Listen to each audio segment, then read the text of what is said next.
तर त्यामध्ये उष्णकटिबंधीय सदाहरित वने की जे आपल्याला जास्त तापमान असणाऱ्या भागामध्ये आणि जास्त पर्जन्य असणाऱ्या भागामध्ये बघायला मिळतात. तर ह्या सह्याद्रीला लागून असलेल्या वलाटी क्षेत्रामध्ये तुम्हाला उष्णकटिबंधीय निमसदाहरित वने हे जास्त बघायला मिळतील. दलदलीय प्रदेश, खाजन भाग जो आहे यालाच तुम्ही खाडी प्रदेश म्हणून पण लक्षात ठेवू शकतात, हे लक्षात घ्या. विशेष जे वृक्ष आपल्याला दिसतात हे वृक्ष मोस्टली कोरफड, बोर, बाबूळ, निंब, धामण, त्याच्यानंतर निवडुंग, हिवर, घायपात ह्या अशा भागांमध्ये हे आपल्याला सर्वात जास्त इथे प्रमाणात दिसून येत असते. आता आपल्याला याच्यामध्ये अजून एक टॉपिक जो बघायचा आहे तो म्हणजे महाराष्ट्रातल्या वनसंपत्तीचा भाग. मग आता आपण वनसंपत्ती या पर्टिक्युलर टॉपिकला या ठिकाणी सुरुवात करूया. ओके, सो आता आपण आपला जो नवीन टॉपिक की ज्यामध्ये आपल्याला वनांचे प्रकार या ठिकाणी अभ्यासायचे आहेत. सो या वनांच्या प्रकाराला आपण या ठिकाणी जरा लक्षात घेऊया. आता या ठिकाणी बघा महाराष्ट्रामध्ये नेमकं कोणत्या टाईपचे वन आपल्याला आढळताना दिसतात. सो तो एक पॉइंट जरा आपण इथे इन डिटेलमध्ये लक्षात घेऊया की महाराष्ट्रातले वनांचे प्रकार जे आहेत हे कोणते आहेत आणि कसे आहेत. आता या महाराष्ट्रातल्या वनांच्या प्रकारांचा पॉइंट ऑफ व्ह्यू मध्ये आता ऑलरेडी महाराष्ट्र हा कोणत्या प्रकारच्या हवामानामध्ये मोडला जातो, तर महाराष्ट्र हा उष्णकटिबंधीय मोसमी हवामानाच्या प्रदेशात मोडला जातो. म्हणजे आपण त्याला त्यामध्ये कन्सिडर करतो उष्णकटिबंधीय मोसमी हवामानाचा प्रदेश. मग आता नेमकं आपल्याला बघायचं आहे की उष्णकटिबंधीय मोसमी हवामानाचा हा जो प्रदेश आहे यामध्ये नेमकं महाराष्ट्रात कोणत्या कोणत्या प्रकारचे वनस्पती किंवा कोणत्या प्रकारची जंगल आढळतात त्याचा एकंदरीत भाग. मग यामध्ये आपण पहिला प्रकार जो बघणार तो म्हणजे उष्णकटिबंधीय सदाहरित वने. यामधला जो पहिला प्रकार आहे उष्णकटिबंधीय सदाहरित वने. दुसरा प्रकार जो आहे तो आहे उष्णकटिबंधीय निमसदाहरित. याच्यामध्ये हे जे स्पेसिफिक वर्ड्स आहेत ते लक्षात घ्या. सदाहरित वने, निमसदाहरित वने. तिसरा जो आहे तो म्हणजे उपोष्णकटिबंधीय सदाहरित वने, बरोबर. चौथा जो प्रकार आहे उष्णकटिबंधीय आर्द्र पानझडी वने. पाचवा प्रकार जो आहे तो म्हणजे उष्णकटिबंधीय शुष्क पानझडी वने, बरोबर. सहावा प्रकार आपल्याला जो महाराष्ट्रात आढळतो वनांचा तो म्हणजे काटेरी आणि झुडपी वने. आणि सातवा प्रकार जो आपल्याला दिसतो तो म्हणजे किनारी प्रदेशातली खाजन वने. सो असे एकंदरीत महाराष्ट्रामध्ये तुम्हाला 7 प्रकारचे वन या ठिकाणी बघायला मिळतात. आणि महाराष्ट्राचे हे वनसंपत्तीचा मुख्य घटक, महाराष्ट्रातल्या वनांच्या प्रकाराचा हा मुख्य घटक आता आपण इथे रिवाइज करणार आहोत. इन सिंपल यातला पहिला प्रकार जो आपण बघणार यामध्ये बघा पहिला प्रकार आहे उष्णकटिबंधीय सदाहरित वने, उष्णकटिबंधीय भाग. आता ऑलरेडी आपण बघत असतो की भारत किंवा महाराष्ट्राचं लोकेशन जर आपण बघितलं तर महाराष्ट्राचं पूर्ण स्थान महाराष्ट्राचं हे विषुववृत्त आणि कर्कवृत्त याच्या दरम्यान आहे. विषुववृत्त आणि कर्कवृत्त याच्या दरम्यानचा जो भाग असतो त्याला उष्णकटिबंधीय प्रदेश आपण म्हणतो. आणि त्यातल्या त्यात आपल्याकडे मोसमी हवामान असते, म्हणजे आपल्याकडे मॉन्सूनची पण रचना क्रिएट होत असते. आपल्याकडे उन्हाळा, पावसाळा, हिवाळा तिन्ही प्रकारचे ऋतू होताना दिसत असतात. मग अशा या भागामध्ये कोणत्या प्रकारचे जंगल आपल्याला आढळताना दिसतील तर त्यामध्ये उष्णकटिबंधीय सदाहरित वने की जे आपल्याला जास्त तापमान असणाऱ्या भागामध्ये आणि जास्त पर्जन्य असणाऱ्या भागामध्ये बघायला मिळतात. जिथे जास्त तापमान आहे, जिथे जास्त पर्जन्य आहे आणि पर्जन्य सर्वसाधारणपणे 200 सेंटीमीटर पेक्षा जास्त जर असेल तर अशा प्रदेशामध्ये 101% तुम्हाला जे वन आढळतात ते सदाहरित वने तुम्हाला मोस्टली बघायला मिळतात. मग त्यानुसार जर प्रदेशाचा विचार केला की उष्णकटिबंधीय सदाहरित वने ही कोणत्या प्रदेशांमध्ये बघायला मिळतात तर हे कोणत्या प्रदेशात दिसतील तर त्यानुसार पश्चिम घाट म्हणजे घाटमाथ्याचा प्रदेश, जो वेस्टर्न घाट आहे घाटमाथा तिथे तुम्हाला आढळतील. पाचगणी, महाबळेश्वर, माथेरान, दक्षिण कोकण, रत्नागिरी, आंबोली आणि सिंधुदुर्ग हा जो आपल्याला पूर्ण कोकण पट्ट्याचा जो भाग आहे या कोकण पट्ट्याच्या सह्याद्री जवळच्या भागामध्ये मला हे सदाहरित वने दिसतील. सदाहरित याचा अर्थ आहे की जी वने नेहमी कायम हिरवीगार तुम्हाला दिसत असतात. बरं, तुम्ही म्हणणार की सर कोकणामध्ये का दिसतंय बरं हे असं हिरवागार जो भाग दिसतोय मला, का दिसतोय? कारण ह्या भागामध्ये तुम्हाला आर्द्रता पण जास्त बघायला मिळते आणि ह्या भौगोलिक प्रदेशामध्ये असणारं हवामान हे दमट स्वरूपाचं हवामान असतंय, बरोबर की? म्हणजे इथे मला ह्या कोकण भागाचा जर मी पार्ट बघतोय तर यामध्ये मला आर्द्रता जास्त आहे आणि दमट हवामान पण मला इथे जास्त आहे, हे इथे आपण बघतो. आणि विशेष जसं मी आता जस्ट थोड्या वेळा अगोदर तुम्हाला मृदा प्रकार समजून सांगितला आणि ॲज पर दॅट मृदा प्रकारानुसार कोकणामध्ये जांभा मृदेचा भाग हा जास्त दिसून येत असतो. जसं आपण आत्ताच बघितलं जांभा मृदेचा पार्ट, तर कोकणामध्ये जांभा मृदा जास्त आहे आणि ज्या जांभा मृदेमध्ये ज्या ठिकाणी ह्युमसचं प्रमाण जास्त आहे, ह्युमस हा एक सेंद्रिय घटकांचाच भाग आहे की ज्या मृदेमध्ये ह्युमसचं प्रमाण जास्त ती मृदा जास्त सुपीक म्हटली जात असते. मग तोच एक पार्ट तुमचा इथे पण कन्सिडर होतो. मग उष्णकटिबंधीय सदाहरित वन नेहमी सदाहरित आहे, पर्जन्य पण जास्त आहे, तापमान पण चांगलं आहे, आर्द्रता पण चांगलं आहे, त्यामुळे हे वन जे आहेत ना हे जास्त वाढतात आणि घनदाट बनत असतात, घनदाट असतात. आणि नावाप्रमाणे जसं मी बोललो की नेहमी सदाहरित असतात. या ठिकाणी ज्या वृक्षांची वाढ होत असते तर हे वृक्ष सर्वसाधारणपणे 45 ते 60 मीटर उंच तुम्हाला या वृक्षांची उंची इथे बघायला मिळत असते. 45 ते 60 मीटर एवढी उंच ही वृक्ष इथे वाढत असताना दिसतात. मोस्टली मात्र जर तुम्ही विचार केला की याच्यामध्ये वृक्ष कोणते कोणते आहेत, सर मग आम्हाला हे वृक्ष पण विचारले जातील का?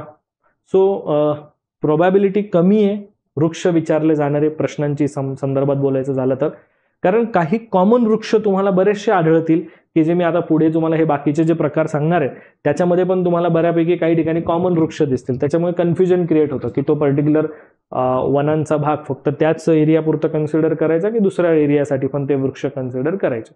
त्याच्यामुळे वृक्ष तर कमी विचारले जातील, बट मात्र या संबंधित ही जी बाकीची माहिती आहे ना, या बाकीच्या माहितीवर मात्र तुमचे प्रश्न जे आहेत हे वेगवेगळ्या अप्रोचने तुमचे तयार होऊ शकतात. ज्यामध्ये वेगवेगळे अप्रोच जर आपण बघतो तर ही माहिती जी आहे ही मोस्ट प्रोबॅबल आहे की तुमचे विधानं किंवा तुमचे फॅक्च्युअल गोष्टी संबंधित तुम्हाला जास्त प्रश्न विचारतील याची शक्यता इथे मोस्टली आपल्याला बघायला मिळू शकते, याचा तुम्ही इथे विचार करायचा.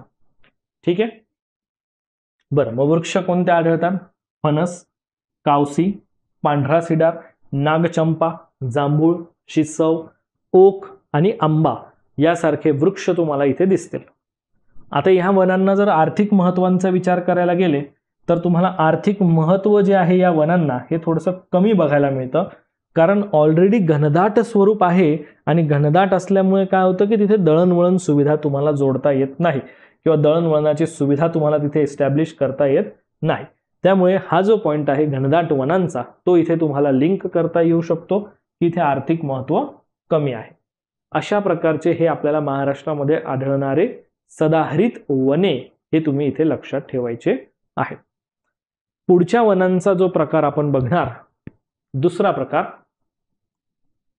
तो म्हणजे उष्णकटिबंधीय. दुसरा प्रकार सांगतोय उष्णकटिबंधीय निम सदाहरित वने.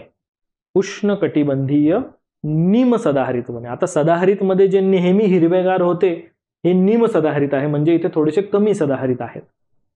कोणत्या भागामध्ये दिसतील? जिथे पर्जन्य जास्त आहे, तापमान जास्त आहे, जिथे पर्जन्य मध्यम आहे अशा भागामध्ये तुम्हाला हे वन आढळतात. पर्जन्य मध्यम असणारा जो प्रदेश आहे तिथे पर्जन्य साधारण 150 ते 200 सेंटीमीटर पर्यंतचं तुम्हाला पर्जन्य बघायला मिळेल. मग असा हा भौगोलिक प्रदेश कोणता? तर भौगोलिक प्रदेश साधारण तुम्हाला कोकण किनारपट्टीचा भाग दिसेल, घाटमाथ्याचा भाग दिसेल किंवा घाटमाथ्याच्या पायथ्याचा भाग दिसेल, जो पायथा सह्याद्रीचा पायथा म्हणून आपण बघतो. मग आता जसं मी तुम्हाला कोकण प्रदेश ज्यावेळेस शिकवला तर कोकण प्रदेशामध्ये मी तुम्हाला खलाटी आणि वलाटी हे दोन प्रदेश सांगितलेले होते, आठवतंय? खलाटी म्हणजे खचलेला भाग की जो समुद्र किनाऱ्याला लागून आहे आणि वलाटी म्हणजे थोडासा वर असलेला भाग की जो सह्याद्रीच्या पायथ्याला लागून असलेला भाग आहे. मग हा सह्याद्रीच्या पायथ्याला जो भाग आहे ज्याला आपण वलाटी म्हणतो, तर ह्या सह्याद्रीला लागून असलेल्या वलाटी क्षेत्रामध्ये तुम्हाला उष्णकटिबंधीय निमसदाहरित वने हे जास्त बघायला मिळतील. ठीक आहे. बरं, सदाहरित वने सगळ्या गोष्टी पोषक असल्यामुळे उंच वाढत असतात. जसं मी सांगितलं 45 ते 60 मीटर पर्यंत तुम्हाला दिसतील. ऑन एन ॲव्हरेजली निमसदाहरित वने हे मात्र तुम्हाला सदाहरित पेक्षा थोडेसे कमी उंचीचे दिसतील. सर्वसाधारण यांची उंची 20 ते 30 मीटर उंचीपर्यंत तुम्हाला आढळताना दिसेल.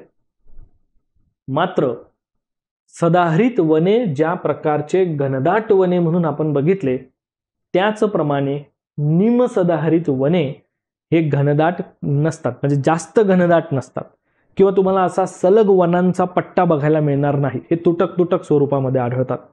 सो इथे हे एक मोस्ट इम्पॉर्टंट, म्हणजे सदाहरित मधलं आणि निमसदाहरित मधलं जर का मोस्ट इम्पॉर्टंट दर्शवणारं जर का कोणतं स्टेटमेंट असेल तर मी म्हणेल की हेच मला वाटतंय की ज्यामध्ये तुम्हाला हे लक्षात ठेवणं गरजेचं आहे की इथे घनदाट रचना थोडी कमी आहे.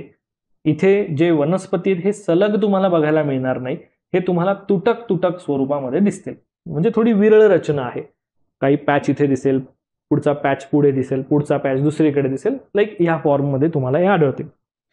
आणि विशेष म्हणजे या ठिकाणी हे निमसदाहरित वने, निमसदाहरित का म्हटलं जातं की इथे वनस्पतींचे पानं गळतात, पण सर्वांचे पानं एकाच वेळी गळत नाहीत. काहींचे या महिन्यात गळतील, काहींचे पुढच्या महिन्यात गळतील, काहींचे त्याच्या पुढच्या महिन्यात गळतील. म्हणजे प्रत्येक काही वनस्पतींचा पानं गळण्याचा जो टाइम पिरियड आहे तो भिन्न भिन्न आहे आणि त्यामुळे एकाच वेळी या सगळ्यांचे पानं गळत नाही. पानं गळण्याचा जो कालावधी आपण या ठिकाणी लक्षात घेतो हा कालावधी वेगवेगळा आहे. हे तुम्ही इथे विशेष लक्षात ठेवायचं. कळतंय? आणि मोस्ट ऑफ टाइम जसं मी बोलतोय की हे पण वनस्पती जे आहेत हे मला कोकण भागामध्येच आढळताना दिसणार आहेत, त्यामुळे पर्जन्य पण इथे मध्यम आहे. त्यामुळे इथे थोडेसे हे बऱ्यापैकी काळामध्ये आपण बघितलं तर हे हिरवे दिसतील, पण काही कालावधीमध्ये यांची पानं गळली की त्यांचं हिरवटपणा कमी होऊन जातं, म्हणजे हिरवी नाही दिसणार त्यावेळेस तुम्हाला. म्हणून आपण असं म्हणू शकतो की हे निमसदाहरित वनं आहेत की जे बराच काळ हिरवे वनं जे असतात हे काही कालावधीसाठी हिरवे असतील, पण काही कालावधीसाठी ते निमसदाहरित, म्हणजे त्यांचा पानं गळतीचा जो टाइम असतो त्यावेळेस ते निमसदाहरित दिसतात. बरं, मग आता यामध्ये वृक्ष निमसदाहरितचा अर्थच असा आहे की काही कालावधीसाठी ते त्यांची पानं सोडून देत असतात. ठीक आहे. आणि त्यांची रचना घनदाट नसून ती थोडी तुटक स्वरूपामध्ये आहे. बरं ठीक आहे सर, मग यामध्ये वृक्ष कोणते आढळतात? मग वृक्षांची रचना जर बघेल तर यामध्ये नारळ, सुपारी, पोफळी, आंबा, कदम, शिसव, किंजल, फणस, शेवरी, ऐन, बेहडा या टाईपचे हे सर्व वनस्पती, हे वृक्ष हे मला विशेष करून आढळणार ते म्हणजे या उष्णकटिबंधीय निमसदाहरित वनांच्या या भागामध्ये मला जास्त करून आढळते. आता ह्या वनांना तुम्ही बघणार तर आर्थिक महत्त्व आहे का? आर्थिक महत्त्व याला आहे. बरं, ह्या वनांना आर्थिक महत्त्व का आहे? कारण कमी घनदाट आहे, म्हणजे वाहतूक सुविधा इथे दळणवळणाच्या सुविधा करता येतात. आणि विशेष या वनांना आर्थिक महत्त्व असल्यामुळे इथे लाकडाचा उपयोग जो आहे, इथल्या या जंगलातल्या लाकडाचा उपयोग मोस्टली बांधकाम किंवा फर्निचर वगैरे या घटकांसाठी केला जातो, या निर्मितीसाठी केला जातो. आणि विशेष या जंगलातला एक मुख्य व्यवसाय जो आपण बघितला तर तो म्हणजे मध गोळा करण्याचा व्यवसाय. म्हणजे अनेक साऱ्या ज्या जंगलाशी संबंधित, जंगलात राहणाऱ्या किंवा जंगलाच्या जवळपासच्या प्रदेशामध्ये राहणाऱ्या ज्या काही जमाती आहेत, मानवी जमाती, सो ते काय करतात, एक आपलं उदरनिर्वाहाचा साधन म्हणून जो काय त्या ठिकाणचा व्यवसाय असतो, तर त्या व्यवसायाशी संबंधित तुम्हाला दिसेल की तिथे जंगलातून मध गोळा करण्याचा जो व्यवसाय आहे हा तिथे खूप जास्त चालत असतो.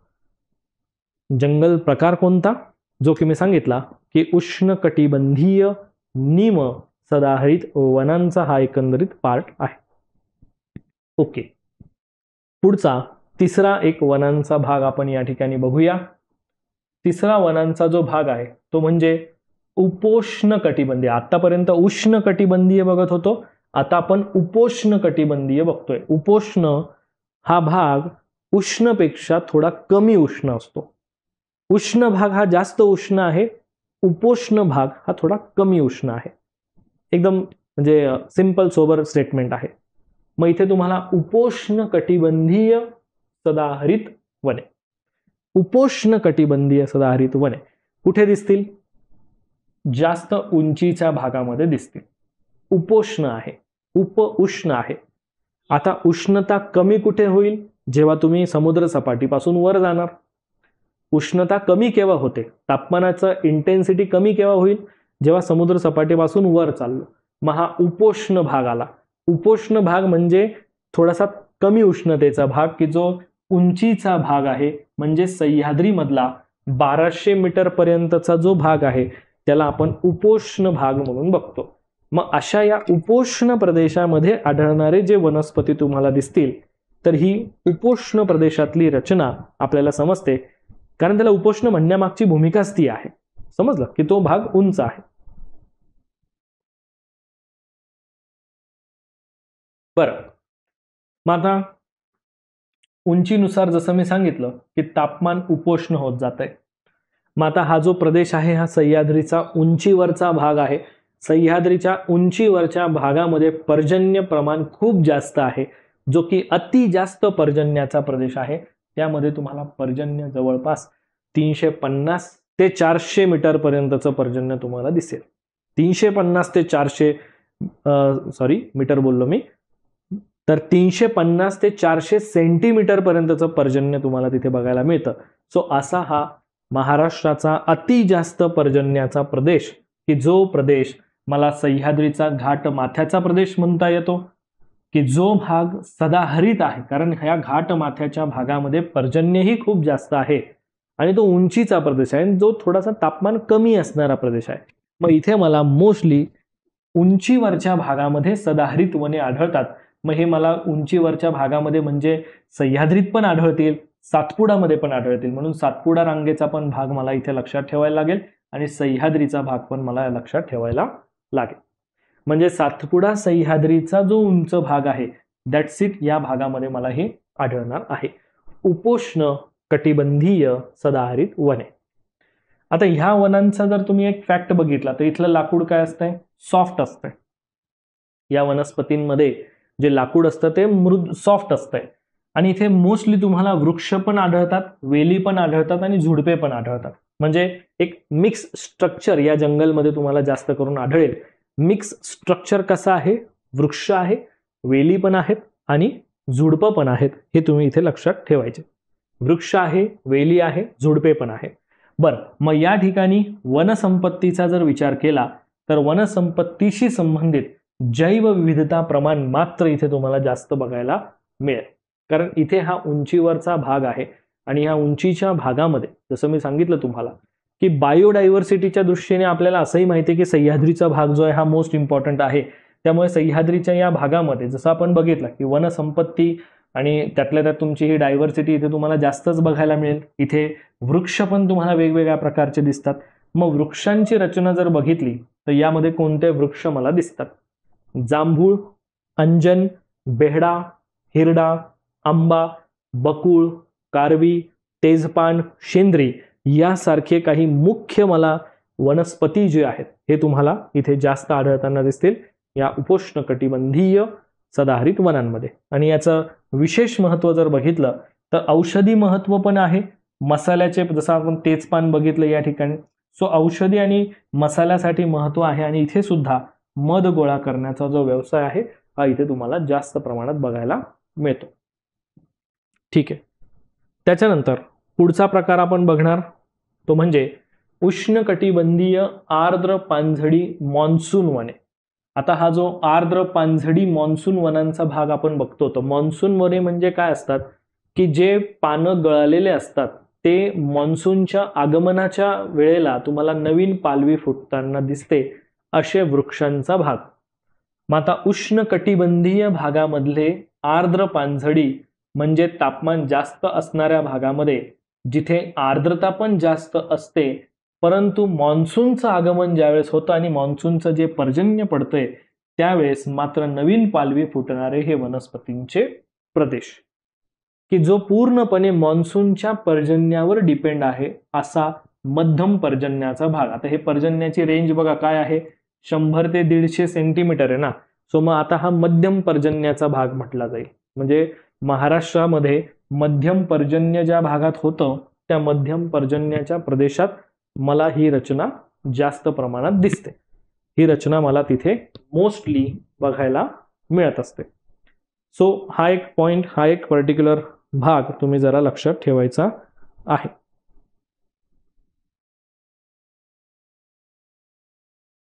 बरं, मग आता यामध्ये जर तुम्ही बघितलं की उष्णकटिबंधीय आर्द्र पानझडी वन कुठे आढळतात जास्त करून, तर जर त्याचा प्रदेश बघितला तर तुम्हाला दिसेल भंडारा, गडचिरोली, चंद्रपूर आणि सोबत सह्याद्रीच्या ज्या उपरांगा आहेत, सातमाळ अजिंठा, हरिश्चंद्र बालाघाट आणि शंभू महादेव, या सह्याद्रीच्या उपरांगांचा प्रदेश, सोबत धुळे, नाशिक, ठाणे, कोल्हापूर, पुणे यासारखे जे पण काही तुम्हाला जिल्हे इथे बघायला मिळतात, ह्या जिल्ह्यांमध्ये मोस्टली तुम्हाला या प्रकारचे मॉन्सून वन जे आहेत, हे मॉन्सून वन तुम्हाला जास्त आढळताना दिसतील. आणि विशेष काय होतं की मॉन्सून वन उन्हाळ्यामध्ये पानं गळलेली असतात, त्याच्यामुळे ह्या वृक्षांची वाढ सर्वात जास्त कोणत्या कालखंडात होईल, तर तो कालखंड म्हणजे पावसाळा आणि हिवाळा. कारण पावसाळा आणि हिवाळ्यामध्ये या वनस्पतींना जास्त वेगात त्या ठिकाणी वाढ होताना दिसेल. सो असा हा भाग आहे. जसं तिसरा आणि हा एक चौथा प्रकार मी तुम्हाला सांगितला, हे लक्षात असू द्या. बरं, उन्हाळ्यामध्ये पानं गळणार आणि मॉन्सूनच्या सुरुवातीला नवीन पानं येणार. हे जे वृक्ष असतात हे साधारण 30 ते 40 मीटर उंचीपर्यंत वाढतात आणि हे वृक्ष जास्त घनदाट नसतात, हे इथे लक्षात ठेवा, जास्त घनदाट नसतात. आणि हे जे लाकूड असतं हे मॉन्सून वनांच्या या वृक्षांच्या संबंधित विचारात घेताना, तर हे लाकूड जे आहे यांचं हे पूर्णपणे तुम्हाला मऊ आणि एकदम सॉफ्ट स्वरूपाचं लाकूड तुम्हाला इथे बघायला मिळेल, की जे एकदम सॉफ्ट आहे. ठीक आहे, मग आता वृक्षाचा घटक जर आपण बघितला की याचं नेमकं वृक्ष कोणते कोणते आहेत, तर इथे तुम्हाला तेंदू, साग, चंदन, आता या सगळ्या मॉन्सून वनांमध्ये सगळ्यात प्रायोरिटीचे जे वृक्ष आहेत ते तेंदू, साग, चंदन यांना खूप जास्त महत्व आहे. सोबत या ठिकाणी महू, साल, पळस, कांचन, आवळा, खैर, शिसव, अर्जुन, पिंपळ हे सगळे वनस्पती आढळतात.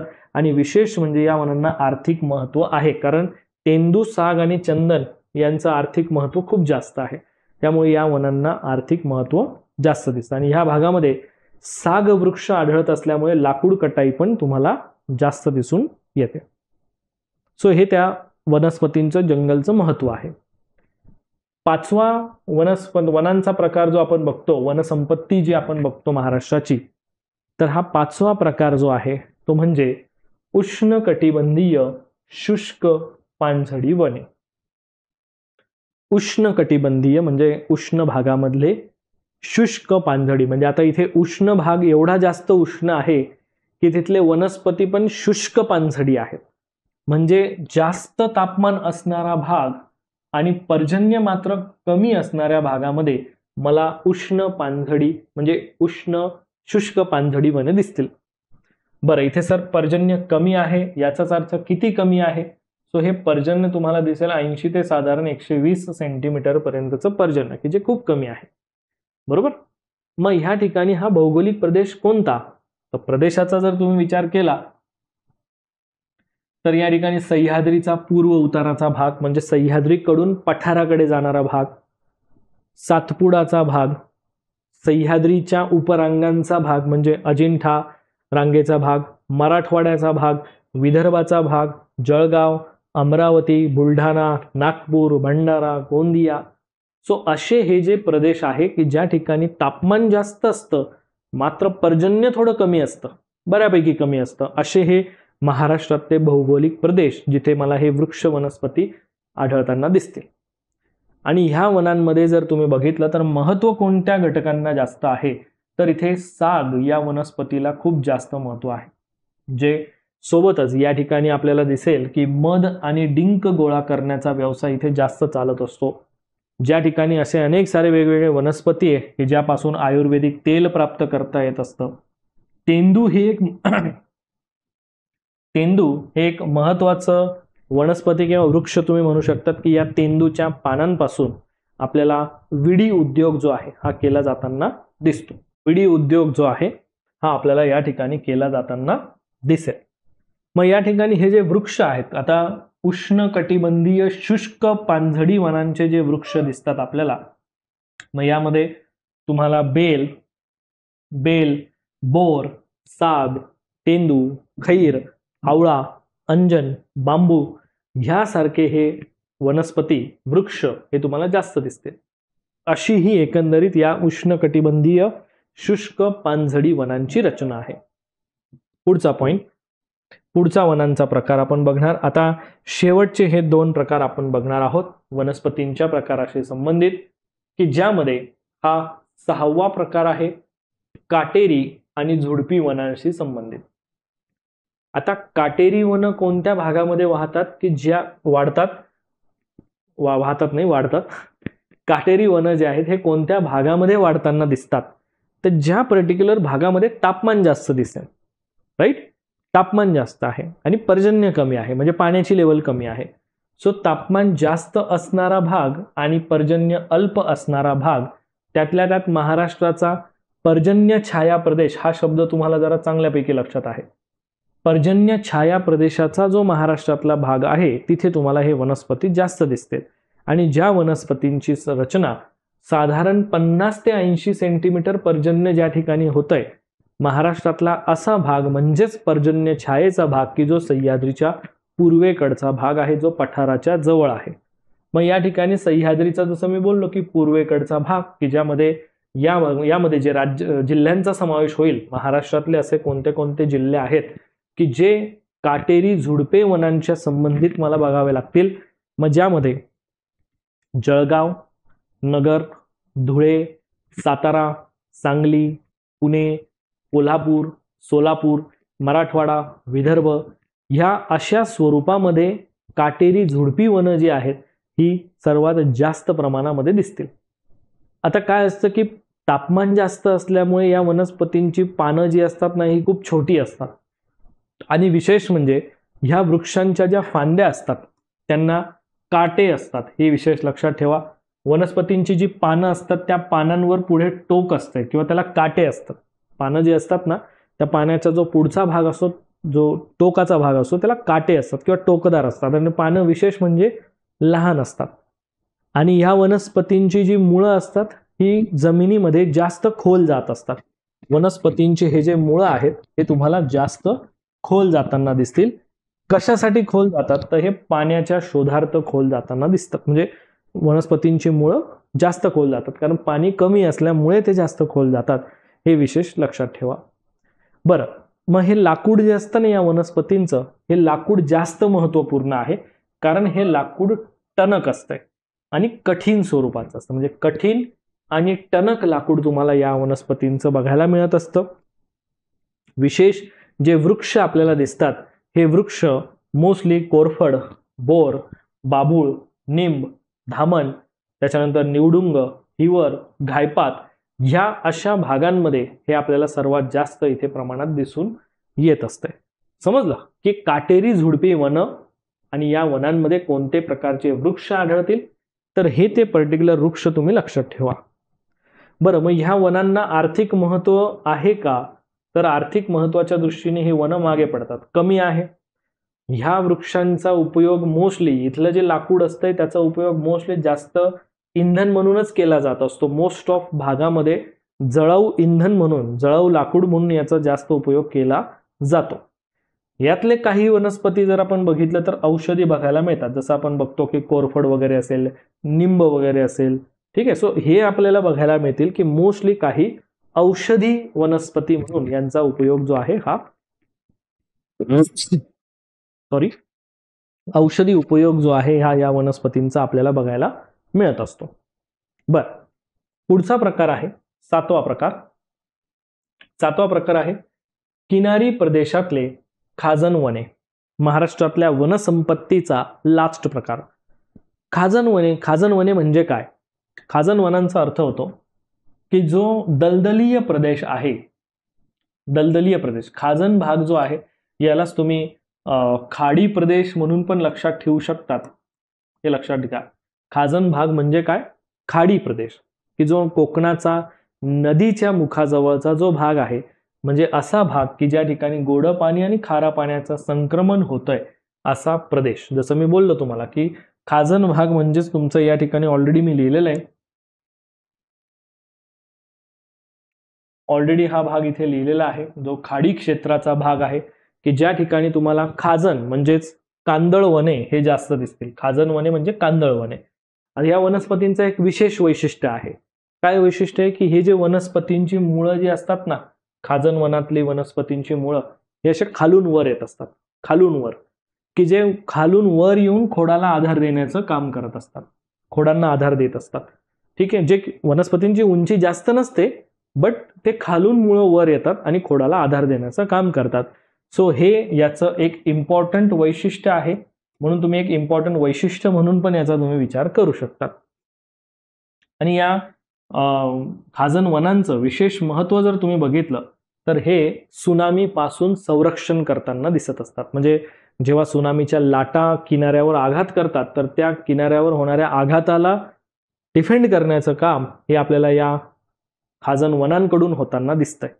मग यामध्ये जे वृक्ष आढळतात ते वृक्ष कोणते कोणते आढळतात? मग त्यामध्ये तुम्हाला कांदळ, सुंदरी, चिंपी, काजळा, मरांडी, कांदळ, तिवरी, आंबेटी हे असे काही खाजन वनं आहेत की जे गोड पाणी आणि खारं पाणी यांच्या संक्रमण भागामध्येच वाढताना दिसतील.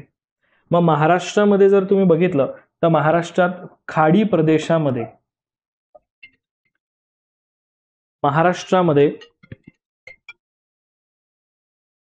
कोकणातला जो खाडी प्रदेश आहे त्यामध्ये हे आपल्याला जास्त आढळताना दिसतील. आता जसं आपण बघतोय की हा पूर्ण खाजन भाग आहे, दलदलीय भाग आहे, इथे जाणंही थोडंसं कॉम्प्लिकेटेड होत असतंय. त्यामुळे या वनांना आर्थिक महत्त्वाचं जर दृष्टीने बघितलं तर हे आर्थिक महत्त्व खूप कमी आहे. आणि मात्र आर्थिक महत्त्व कमी असून सुद्धा पर्यावरणीय महत्त्व जर तुम्ही बघितलं तर या वनांना पर्यावरणीय महत्त्व अति जास्त आहे. कारण या वनांच्या प्रदेशामध्ये डायव्हर्सिटी ही जास्त आढळत असते, विविधता ही जास्त बघायला मिळते. सो त्यामुळे या वनांचं हे विशेष महत्त्व तुम्ही सर्वांनी व्यवस्थित लक्षात ठेवायचं आहे. आणि यावर कोणत्याही प्रकारचे प्रश्न येऊ द्या, विधानात्मक, विसंगत, फॅक्च्युअल वगैरे वगैरे सगळे टाईपचे, तुम्ही मस्तपैकी या ठिकाणी आन्सर देऊ शकतात. कारण ओव्हरऑल जे एक्झामला क्वेश्चन्स क्रिएट होतील त्या ओव्हरऑल इन्फॉर्मेशनला या ठिकाणी कव्हर केलेलं आपण आहे.